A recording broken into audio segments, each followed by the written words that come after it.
Welcome back to One Winning Pod, where we have the next biggest matchup of the year. We all were talking about the 49ers like it was a huge game, and it was. But this is an AFC game. This is for the first place seed. And you know what it means, man. If we win this game, first seed clinched, can wrestle everybody against Pittsburgh, let them win, get a worse draft pick. Love that.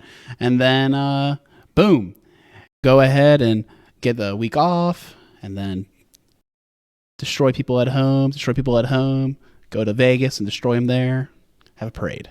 How about that? Like the plan? Sounds like a plan. All we got to do, though, is do what we couldn't do last year, some unfinished business at M&T Bank against these Dolphins. We remember that comeback. It's one of those things that gave us scars where we can never feel comfortable with a win, or a nice lead at the end of the game, fourth quarters. So I know I still have those scars. I think K-Fish has those scars. And I'm sure Chris does too, where it was just like, can't ever feel comfortable. Can't just, be low stress during these kind of games. Yeah, I think we were, up 3 touchdowns at one point. A fellow fan in a couple rows back was screaming, "Bring on Buffalo," because that's who we were facing next week. And he seemed to have disappeared in the last 10 minutes of the game as it suddenly went sour. Yeah, that was it was a brutal matchup for sure. A lot of parallels, I think, from this Dolphins team to the one there. I think, that was one where, obviously we knew Tyreek, from him playing Kansas City all those years, like he was a really good player. We didn't really know what a player Tua was, and we didn't really know what a player Waddle was either. I think we found out that game. Everyone found out that game, unfortunately. Yeah. Like Tua can throw the ball a lot and pretty well. And Waddle, he's a guy who's also really, really good. And yeah, I mean, that was kind of like the start of their, offensive prowess, I guess, was that comeback game. So yeah, I mean, you can kind of think of this as a revenge game for the Ravens.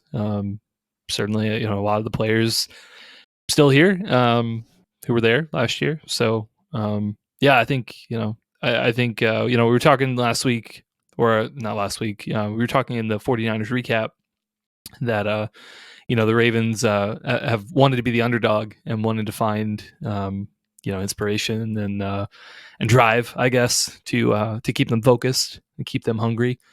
And I think that's great. I mean, I think that's great material, right? You wanna solve that unfinished business and get the win, be able to lock up that 1 seed. No doubt about it. I think when you think of the Miami Dolphins, reasonably, you do think about that offense. You think about all these star players. You think about Mike McDonald and what he is able to do. And it's interesting, we just played Shanahan. Now we're playing his disciple. And the offense can be kind of similar. And I would say, though, that their skill weapons aren't as scary. Obviously, I think Tyreek Hill might be a little bit better than either Ayuk or Debo, but he's also hurt. And Waddle has a high ankle sprain. I don't think he'll be very effective if he plays. Mostert and A-Chain have like a flat tire. They're not running as fast as they normally do. And I think in general, like the speed of that team is slowing down. So I think this offense could be exploitable and not as good as they might be. Maybe even in the playoffs. Maybe having a few more weeks of rest potentially. So definitely, though, can't underestimate them. I think they might be able to put up more points than 19, like the 49ers mustered. And it could be it could be an interesting challenge for this defense. Yeah, I think them being dinged up is a fair point, but I also think we're a little more we'll be a little bit more able to handle their weapons. If you remember in the game last year, where we kind of gave up that huge lead, it all started when Marlowe went out.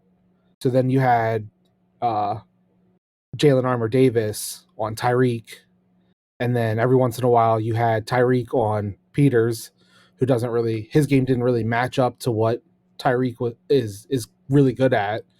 And now the team has Marlowe, and hopefully he has no injuries, but we're kind of a little more stacked at corner. That Jalen Armour-Davis is the 5, the 6. I'm not even sure where he falls in the pecking order if he does play.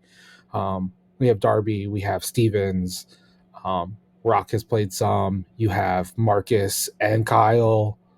Kyle was fresh last year on his rookie year. He gave up one of those long touchdowns, I want to say, to Tyreek.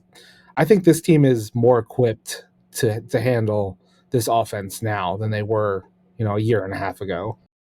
Yeah, for sure. Going back to, I want to go back to something Alec mentioned with, Mike McDaniel in the offense. Remember he came from San Francisco a couple years ago when he accepted the head coach position with the Dolphins. And, it was actually watching a couple of videos before this of, some film study from some of those guys. I'm trying to remember the name. It was Ryder somebody. I'll have to look it up again. We'll link it in the show notes. But anyway, it was a guy who does a lot of film study for the Dolphins. And, I ended up talking a lot about how the Dolphins like to use motion a lot, pre-snap motion, to try and get guys, get them a head start to be able to identify like what the defense is doing, not just moving guys and realigning to see what the defense is doing, but actually like, hey, that's our first read, and using motion to try and confuse defenses and get guys open and have yak opportunities. Somewhat similar to what we saw with San Francisco. I think they like to do a lot of similar things, right? San Francisco has got some guys we talked about last week, and other guys we haven't talked about, like, Juszczyk, which Ravens fans are familiar with. Like, he's this fullback, but you can line him up at receiver. You can line him up at running back. Like, he can do a lot of different things. And, when you have players like that in those positions, like, the Niners do and like the Dolphins do, you can get a lot of interesting matchups and kind of force the defense to show their hand and do things like that. I did want to mention too, like, watching a little bit of film as well on the game last week against the Cowboys. I feel like our defense does match up a lot better than what the Cowboys do. I feel like the Cowboys, I feel like their coverages are a lot more straightforward. At least they seem that way from the Miami game. It's just like, cover 2, kind of cover 4, like not a whole lot of, kind of like exotic blitzes or, deception from the defensive side that, McDonald loves to do and did a lot against the Niners game. And I'm really curious to see, if the Dolphins are going to be able to handle some of those things, even if they are able to get some guys back healthy, be able to execute a little bit. I'm just curious to kind of see if Tua is going to be able to make a lot of those reads correctly, or if is he going to struggle a little bit like Purdy did.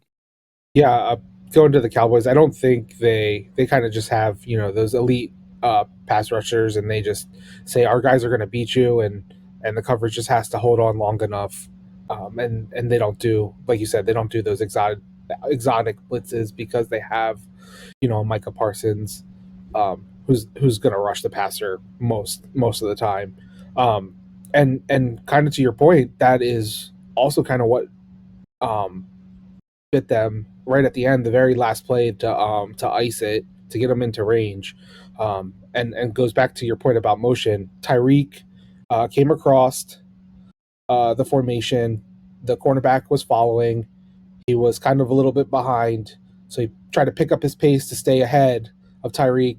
As soon as he got ahead of Tyreek, laterally, Tyreek put his foot in the ground, changed direction, and they kind of don't pass it off like we do, where you'll see like Roquan and PQ be like, all right, that's your guy now, and do stuff like that. So the cornerback was trailing. By the time he gets back into the play, the block is already there. I think it was the offensive line, and then Tyreek's now on empty air, and he just needs a couple yards to get the first down, and that was the icer for the game. So I think kind of as you were saying, we're more equipped to handle some of that stuff. Yeah, for sure. And I think I would say like ambidextrous defense almost. We aren't necessarily handed. We can pass on either side. We do allow for that. And I think the big thing that is important in this matchup, and what makes me more confident than maybe San Francisco as well, is that they don't have a threatening tight end. Durham Smith is a guy. He runs routes. He gets some targets, but he's not. He's no Kittle, right? And I think that could be a vulnerability for us. If you have a really good tight end who can be real physical with Marcus Williams and like maybe can get something going there. But we don't have that with Durham Smith, so I think that really helps out. And I also feel like HN and Mostert just aren't as threatening running backs. They're not as hard runners, so to speak, and because of that, I think they won't be as effective against our defense. Like, they'll definitely get some plays here and there, but I do think that they'll go down relatively easy, and that will help as well because, it just doesn't, like, they're more physical players. Don't threaten as much, right? The tight end and the running backs. Yeah, I mean, I was going to say, I kind of agree with you on the tight end room. Definitely, Smythe is not the same guy as a Kittle. Just doesn't threaten the defense in the same way. Sort of, kind of like the third read. Obviously Tyreek, Waddle, like those are your main two guys. Running backs, I was going to say, like, I really think that the health of them are really going to be the key here. Mostert, actually, statistically, he's been having a great season, over 1,000 yards already, 18 touchdowns, which is incredible. Still an explosive player. It's amazing. Like, I feel like, we learned this a couple of years ago, but I had forgotten that Mostert got his start on the Ravens in 2015, that the injury year. Actually, he's been in the league a really long time, but even that, like, he's still like a pretty physical player, but he's also extremely fast. Like, I'm really surprised every time I watch him. Like, this guy's been around for so long because, his speed is pretty incredible. He matches the rest of the Miami offense really well, I think. If he's healthy, I think he can do similar things. I mean, obviously he's not a McCaffrey, but I think he's explosive enough. He can get a lot of yards after contact. His health is going to be the big thing, right? Against the Cowboys, he only had 19 snaps. It was a season low for him. He has a shin injury. I think that was why the snap count was a little bit lower. So that's something to be monitored. He didn't practice today. He wasn't on the injury report. But yeah, I think the health there is definitely going to be key. If the Dolphins are going to do anything too, HN, like, he got to come back. I mean, it feels like it's been forever since he blew up, weeks 2 through 4 or something, where he exploded for like, 200 some yards and multiple touchdowns. After his, I think it was the knee injury, I think he just hasn't been the same player. Yards per carry been way down. So, I don't know. I mean, obviously there's a chance. There's a chance if we can get healthy at the right time, it could be a danger. But I think if you're the Ravens, you got to prepare for it no matter what, even if they're going to be hurt or not full strength come Sunday. Yeah, I think they're also kind of hurting with the wide receiver room, like we mentioned, with Waddle being hurt, Tyreek banged up, Robbie Chosen Anderson, Robbie Anderson, all those guys are one guy, and he's concussed. Cedric Wilson has done a couple things a couple times. Chase Claypool, like, who knows, maybe he'll be activated and run some routes. But it's getting kind of dire, honestly. Their wide receiver situation is not great. And Braxton Berrios might be there, but yeah, it's a after Hill and Waddle, but that they're both banged up and limited abilities and coming into this game. I'm not afraid of any of these guys. Yeah, it feels like the other weapons that they have besides Tyreek and Jalen are very complimentary. They're definitely not any kind of focus. They're running plays specifically for Waddle and Tyreek. You can't say that about any of the others. Oddly enough, I think we spread the ball out way more than they do. Post Mark Andrews injury. Mm. I mean, yeah, for sure. I mean, Tyreek's stats, like 1,600 plus yards, tons of touchdowns. Mostert has 18 touchdowns on the season. Like, they're very, very concentrated in terms of all the stats. Yeah, and then your offensive line, man, with Tron Armstead on the injury report with 3 different things, and he kind of is the way it goes. As Kevin was saying when we were talking a little bit before the show, and 26th ranked in the league. That's not very good. I saw that the Ravens on the same list are fifth, and we constantly complain about the offensive line. So it's like, darn, man. The offensive line play must be really low in the NFL right now. Well, ours is also supplemented by the most electric quarterback in the league. So Yeah. I always think those numbers are a little off because, like, yeah, okay, Lamar didn't get sacked as much last game, but it was because he was escaping. It wasn't necessarily the line was holding up, perfectly. They were doing just enough to kind of push the guys to the side, and Lamar would take the hole. So those numbers for us specifically always kind of just feel a little high. I don't think it's just Ravens fans going, I want them to be the top O line and this, that, and the third. The top 7 teams, I would say, probably have 6 of the best quarterbacks in the league, or 5 of the best quarterbacks, kind of thing. So yeah. What are the top 7? So you got Dallas, Philadelphia, Detroit, Kansas City, Baltimore, San Francisco, Buffalo. Feels right. Well, a lot of good quarterbacks on that list. Yeah, kind of interesting, right? Like quarterbacks probably are a part of the statistic. And it's one of those things too, where like, okay, they have Ingold, their fullback. They have Durham Smith, but they don't seem as inclined to use them like that. And I don't know. I think like they're not, and I don't think Mostert or HN are particularly like the best pass blockers. Maybe Mostert is. I'm not sure, but I know that was kind of a knock for HN coming out of college. Yeah, I mean, when you're only like 160 pounds, I'm sure it's a struggle. Yeah, like that's kind of no surprise there. I can't say that I've watched a ton of Miami games to see if it kind of improved. I mean, Keaton, not a big guy either, and I would say like it started to look like it was getting a little bit better. Definitely not perfect by any stretch of the imagination. It's kind of a 1-2 thing as well as a size thing. So maybe HN has improved a little bit, but I kind of doubt it. I almost assume that they want to put him out in space if he's ever in there, and it's kind of wasting him to pass block. Yeah, certainly. I mean, I think kind of going back to offensive line, just kind of wrapping that up. Certainly, I think the best way to kind of counter it, one thing that Tua does, I think, fairly well is just get the ball out really quickly. I think that definitely will help. I mean, he's a mobile quarterback. Obviously, he's not the same athlete as Lamar, so he can escape pressure and things like that. But I think where Tua wants to go is be able to make those decisions really quickly, just get the ball out and let his players get all the yak basically.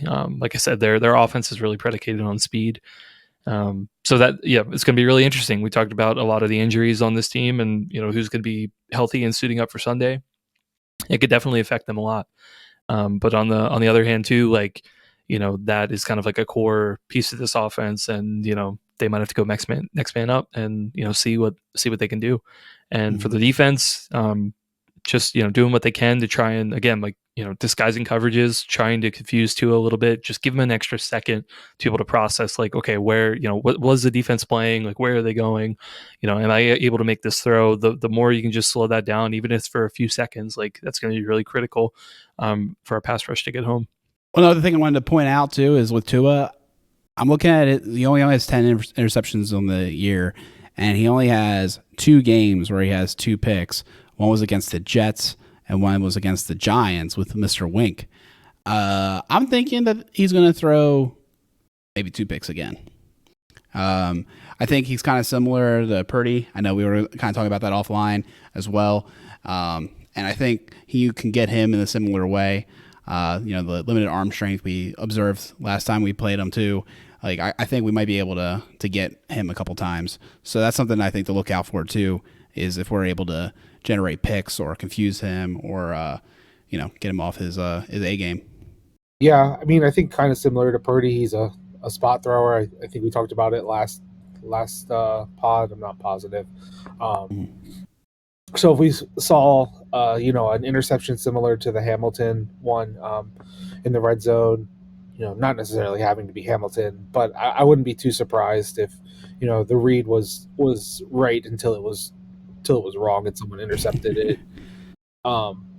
I wouldn't be surprised. Again, going back to good film study, I could see us forcing one that way, and then if we can get pressure like we did, kind of make him have to think another half second. I mean, the whole offense is based off of timing, so you kind of throw that off, and things kind of get wacky. And you're asking Tua to make plays with his feet, extend plays. We'll see what happens. See if he can do it. I will say he's due. The regression's coming. He's had no interceptions in the month of December, so time to change that narrative, right? Yeah, he said 10 through the first 2 months, so I think he's due for 5. There you go. Based off the math, chalk that up. We're gonna have another. It is pretty crazy how all those picks happen for the Ravens in like one game. Like, I mean, I wouldn't say that they had a turnover drought, but it was one where think about it. Like, I mean, Geno Stone, interception leader for a while. Like, I mean, he really cooled off. Not having like anything for like Geno or anything, but like, in the early season, like, yeah, we had a lot of interceptions, but then there was kind of a period like, well, we were doing some stuff, but like not a whole lot, and then like 5. Yeah. So they come definitely, in bunches. Definitely a little bit of an anomaly. That's what they say. They come in bunches. I think Marlo said that on the IG Live. He was talking to someone.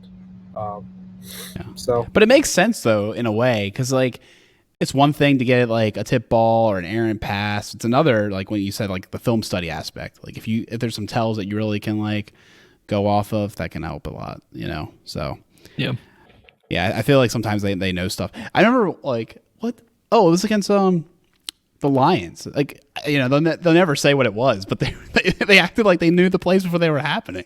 Like they were like, oh yeah, we knew what was coming. Like, you know what I mean? Like they apparently had some tells, and like it's all film study, it's all above board. That's what Marlo was saying. But like some of these teams, man, apparently have some real tendencies. So it's kind of what I'm looking at right now. I do think that he's due for some interceptions, and maybe 2. We want to move along to the defense, man. Another kind of hobbled group, not totally hobbled, not as bad as the offense, I would say, but definitely some injuries. Of course, Jalen Phillips got MetLifed, and he's out for the year, and also seeing a bunch of other injuries, questionables, etc. on the injury report. Both teams have a pretty extensive injury report for this late in the season, so definitely keep an eye on the availability of some of these safeties and cornerbacks. And the secondary could be banged up too, so that could really help out our offense. Yeah, their pass rush has definitely taken some injuries the last couple games. They did get Jalen Ramsey back, which I think since he came back has completely changed their he's playing well. Yeah, so I mean, I wouldn't look too much into the first 8 or so games before it kind of feels like this is a different defense now. So I do think they completed a couple passes on Ramsey, the Cowboys' last game. So he's not kind of like that elite lockdown, never give up any passes anymore, but he's still very, very, very good. And I feel like they brought in someone else for pass rush. I'll have to look it up. And he immediately got injured too. It's kind of been the part of their defense that is getting hurt a ton. Yeah, I'm not sure who you're talking about. You're talking about I know Phil. I think Baker? I saw it. Baker. I was going to say I think it's Baker because he's out and had 6 sacks already. Yeah, it might be him. Oh no, Baker only has 1.5.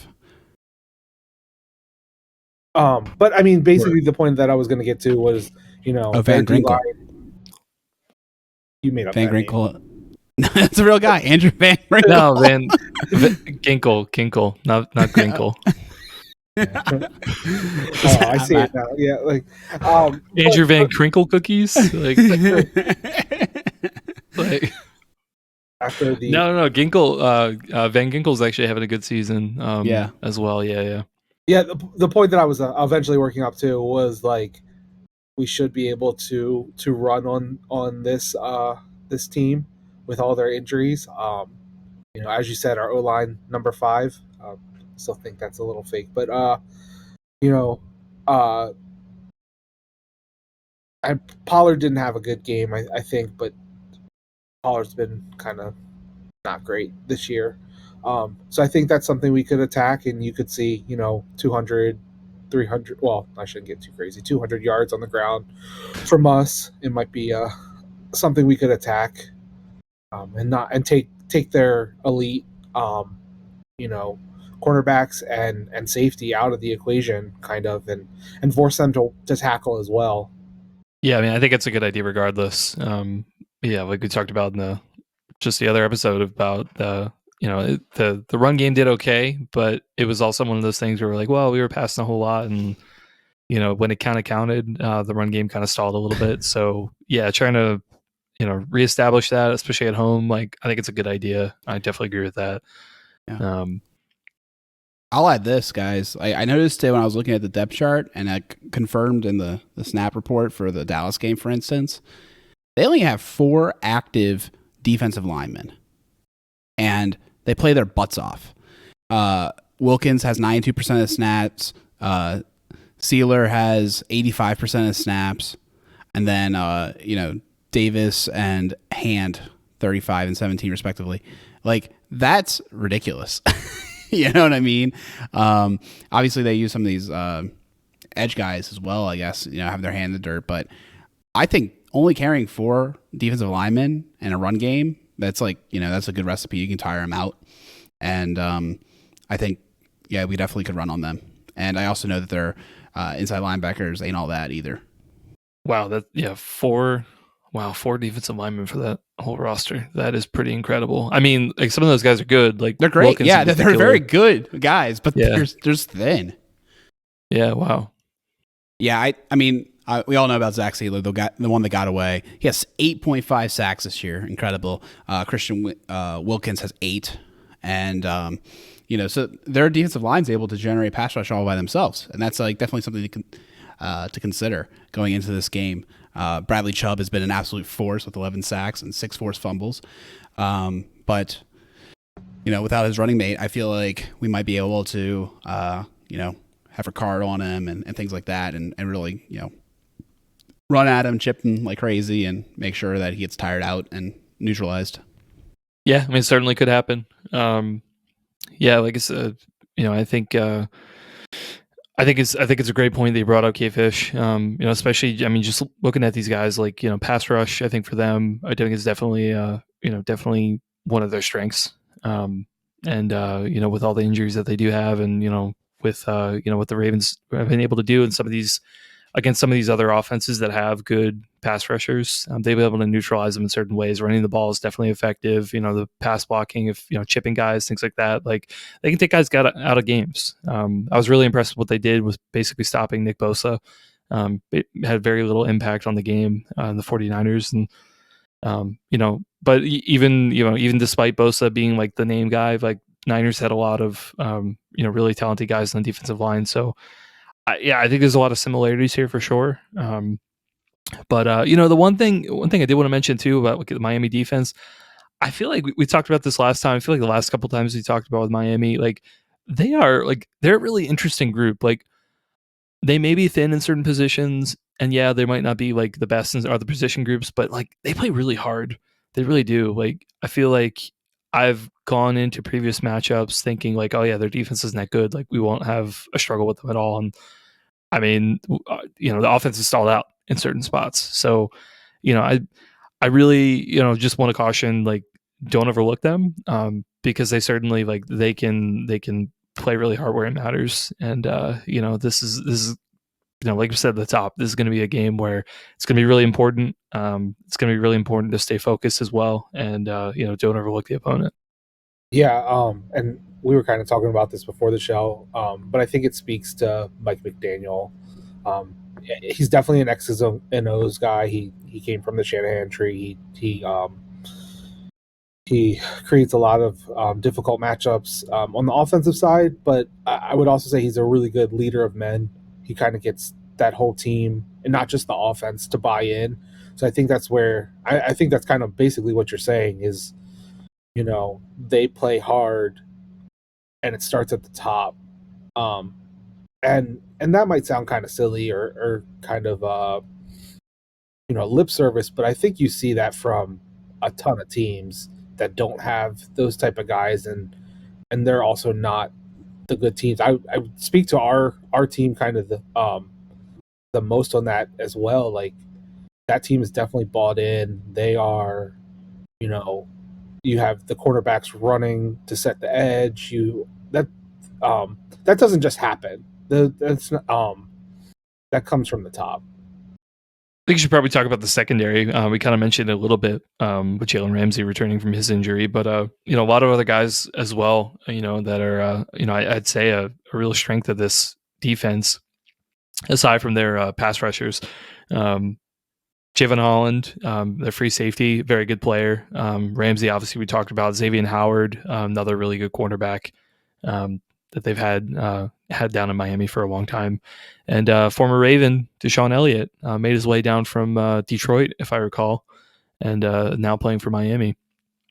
So, yeah, I mean, these guys play really well. Certainly, they are playmakers. I don't have the interception counts ahead of me, but I know Holland had a lot of interceptions last year. Ramsey, obviously, been a shutdown corner guy, also can make a lot of plays on the ball as well. Howard, same thing. I think, we're talking with the Ravens, turnovers comes in bunches. It's another one where ball security is going to be super important. I think these guys, can play very well. They can match up well against our receiving core. It's kind of sad Peter's not on to talk about his favorite non-Raven, the Joker. Yeah. Well, I will say, once again, let's look at the injury reports, though, because Holland missed last week with the knee issue, limited in practice this week. Xavier Howard, hip and thumb issue. He played all the last game, but we'll see if he's able to, suit up. And, I mean, it's a big wrinkle. But, yeah, Ravens legend, Sean Elliott, 98% of snaps last week, doing his thing. Glad to see him positively employed. I didn't realize he was starting for them when I looked at the depth chart. I kind of thought there might be a chance he just kind of went to the wayside, went to Detroit, went to Miami, and then saw the career kind of start to end. But it seems like he's found another spot for himself, so that's great. I know he preseason he I don't think he circled it on his calendar, but he definitely I don't know if it was an Instagram story or if it was a tweet mentioned coming back to the bank in an enemy uniform was going to be a big day for him. So I think he's excited to come back. This is kind of like a tangent, but I think the Miami game previously, week 2, we were kind of getting the crowd was kind of getting up. It was still early in the year. I think Miami's going to see a completely different crowd for this Week 17 game. A lot more engaged, a lot more on the line. So I think they'll have to go silent a lot more. And we'll see if that messes with the offense a little bit. Man, though, remember how loud it was when they had the kickoff return for a touchdown to start off? So nice. It got quiet well towards the end. So yeah, no, I don't think. I know. I don't think that's going to happen this time. I think with the winning that's happened recently, or at least from my perspective, all's on the line, Yeah, like the fans have been way more engaged this year. I think it's a lot more fun to cheer when the offense is also doing great things. And right. Yeah, I mean, I feel that I have not looked into this at all, but I feel like false starts and procedure issues for the opposing team has been up, at home for us. So I feel like somebody mentioned that somewhere. I don't know if I agree. I don't know if it was a stat that somebody tracked, but I feel like somebody had mentioned that somewhere in the social verse, wherever that was, that Baltimore has been a really hard place to play as of recently. But yeah, I mean, even looking back at the last couple ones, right? I mean, you had the Lions game, obviously really great. Seahawks again, another really great game. The Browns game, not so good. That was not a good ending. But then you have that primetime game against the Bengals. That was a great crowd. The Rams game, the ending of that, K-Fish, you and I were there. Like, that was incredible. Now we have the Dolphins game. I mean, heck, look at the ticket price on StubHub right now. Like, Oh, yeah. I mean, are just like through the roof. Everyone apparently wants to go see the Ravens. I'm assuming they want to see the Ravens, not like Dolphins fans coming up here, because why would you want to come up here, stay in Miami at this time of year? But but yeah, no, it'll be interesting. That's a great point, though. Something we didn't talk about earlier. They're going to have to deal with more silent counts and deal with the crowd, and we'll see how that works. And December Baltimore, it was a scorcher last time we played them. They probably felt kind of at home. I know I left the game with a very nice sunburn that I was not expecting to have. Every year, K-Fish goes into the first game not expecting a sunburn, leaves with a hat and already having sunburn. Last year was extra bad because I had flip-flops on, so it's like my feet were burning and couldn't do anything about it, and then my face was burning. That's again me going on a tangent. I did look at the weather though for game time, and it looks like 45 for a high. Yeah, right 45, around 50. Yeah, right around start. So I think that's a little colder than Florida. I did hear it is a little cold down there right now. I have some family that lives down there, and they said it was freezing. It was 60. So we'll see. Yeah. We'll see. Also, did you hear the story that Tyreek decided one day he didn't want to wear socks? This is kind of loosely related to the temperature. He didn't want to wear socks anymore, and then he was like, "It made me faster," which is just funny. But and then the NFL was like, "You need to put on socks, or we're gonna fine you." It made me faster. What a goon. He's a funny guy. I think if he wasn't on the Chiefs and then Miami, and then he didn't do all those terrible things, he would probably be more liked. Yeah, get that one social media manager fired. Well, I wouldn't blame that one on him, but yeah. NFL. I blame that on the No Fun League, but NFL doing NFL things. But yeah, I will say, I think that's another good point. I'm glad we brought it up. Legitimately, these Miami guys have for a long time not played as well in the colder weather, and it's Baltimore weather for sure. Coming in a little warm. It ain't no 17 degrees like it was last Christmas against the Falcons, but it's definitely a colder game, and that'll have some impact. I think with that, man, we should move on to our bold predictions, score predictions. Sure should. No video from Peter, but he did put in his predictions in the doc. So I'll read them all for us. He thinks that Tyreek Hill is going to have under 50 yards receiving. This is his bold prediction. And listen to this, guys. Score prediction. Stomp on him. 38-10 Ravens. Ooh. Man. That's like a double bold take. No weapon. You know what I mean? This guy. Yeah. I love it. So, K-Fish, do you want to go next? Now that sure. Those are out there? Yeah, I was kind of thinking about it. I think our offense is going to keep humming. So for score, I'm thinking, much closer than Peter, like 42-28. Sheesh. What is that?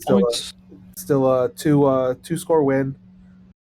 Kind of continue to put the NFL on notice. And then for my bold prediction, is it bold to say three interceptions? Dang, that leaps mine. I had it in the doc already, 2 picks, but I'll let you take it. I'll get something else. I'll let you take it. No. I can think of something else. I was going to go the other side, which was Gus Edwards, 3 touchdowns, Renaissance game. Sheesh. Are you sure you don't have a fantasy team that's betting on it? Is that I do not. No, all the leagues I am in, you have all the Ravens, and if you don't have them, Peter does. It is unreal trying to get a Raven in a fantasy league with one of you guys. Got to draft him like 10 rounds early. I'm pretty sure Keaton went at the 107 before he ever played it down. Yeah, that's where I'm at. I think we're gonna have a high scoring game. I don't expect us to kind of get stuck in the mud. And I'm hoping for another big game, and then we can listen to all the pundits talk about how Lamar's still not the MVP with the number 1 seed and the best record in the NFL. Yeah, they'll be like Gus vultured all his touchdowns because he can't do it himself. He's a system quarterback. Yeah. All right. Chris, All right. What do you got? Sure. Yeah. I got a lot of defensive ones. I'll go offense for my bold prediction. I'm going to say that Lamar ends up with 3 passing touchdowns to kind of help his case. I don't know if I need to. I mean, if I want to go real bold, I'm going to say that Bateman is one of them because he has very few targets this year.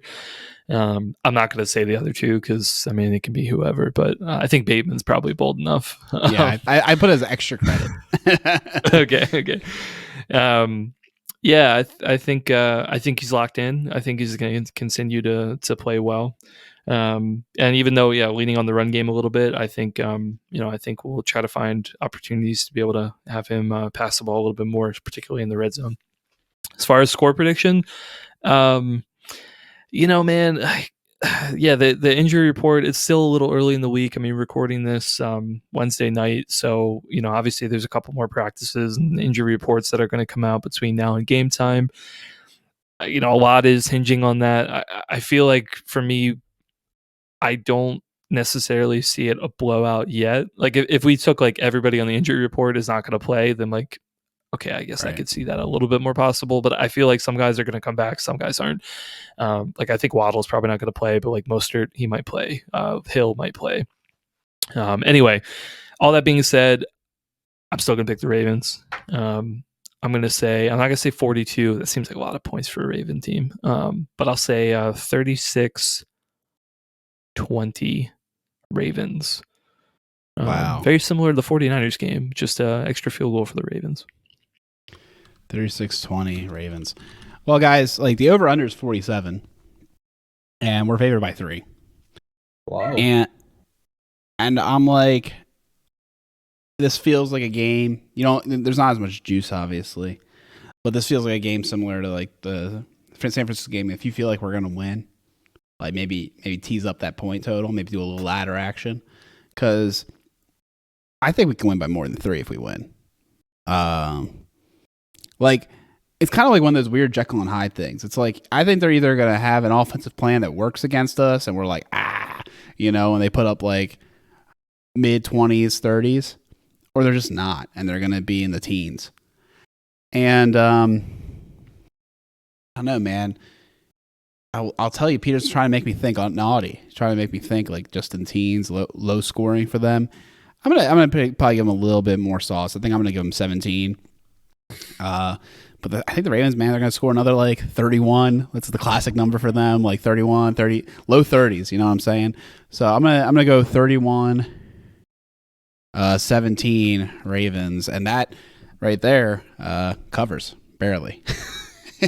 And yeah, I think it's one of those things, man. Like covers the over. Totally covers the spread, but covers the over. I think though that this is a weird game. I really do think their offense could be not that good. But it also, I don't want to dismiss them too much. But I don't know. I'm having like a reverse jinx, guys. Like I was like for the 49ers game, I was like, I'm scared. I don't know if the offense is gonna be able to figure it out. And now I'm like, I think the offense is gonna be all right. And like, I don't know if their offense can figure it out. So like, yeah. The 49ers really messed with you and Peter. I think you guys both picked the Niners, and we're like, oh my god, like this is gonna be terrible. And then we got the win. It was such a commanding win, and now you're just like, we're going to the freaking Super Bowl, man. Yeah, going full Ronnie. Yeah, going full Ronnie, man. It's like I booked my ticket to Arizona already. It's like I'm ready. Yeah. Not gonna lie, I have thought about making a refundable plane purchase now, just to get it out there. But yeah, I don't know. It's definitely something, man. Like something's brewing in Baltimore, and I'm selfish. I want to see it.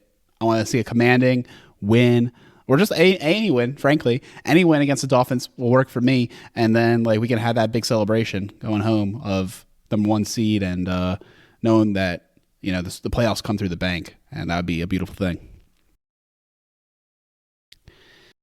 Whew, man. How about this? Let me put this a little teaser at the end of the show. If you listen this far and you want to go to the Ravens game, you want to go with one of us, maybe reach out. We might be able to accommodate. Who knows? As long as you're cool. And a Ravens fan. And of course a Ravens fan. Must prove you are a Ravens fan. Yeah, like send several pictures of your Ravens memorabilia. And yeah, perhaps that would work out. Or we're trying to find somebody, but it shouldn't be that hard. But always, our loyal listeners that got this far, I think if you reach out and it's still available, we'll be able to work something out. So let us know. Send us brisket in a DM. Couldn't hurt. Yeah, that's the tax. You got to bring a brisket to the tailgate. It's indoctrination.